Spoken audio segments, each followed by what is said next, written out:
Hello ant keepers, and welcome to another episode of My Antics, where we explain how to take care of your colonies from a test tube all the way to an formicarium.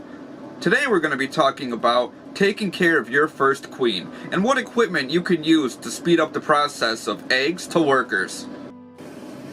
To help your queens adjust, always remember to keep them in a dark and warm area, away from any direct sunlight or air-conditioned rooms.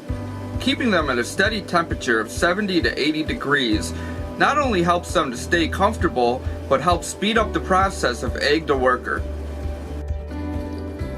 Using a heat mat or a heat coil can be very beneficial for your colony, but also very dangerous if used incorrectly.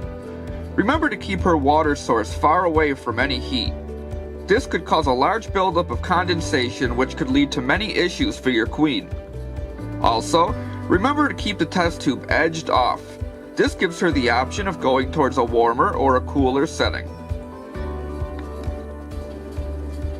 Depending how hot your heat source is, it's sometimes a good idea to put something between the heater and the test tube itself, like this piece of cardboard for example. This helps the heat to be distributed evenly and make sure that the queen never finds herself in dangerous temperatures, which could cause to her death. Over the next few days, you will notice your queen moving herself and her eggs around. Depending if she goes farther away from the heater or closer to the heater, gives you a better idea exactly where the test tube should be located on top of it. Obtaining a queen is one of the most exciting moments in the ant keeping hobby, but remember, only check up on them once or at the very max twice a week.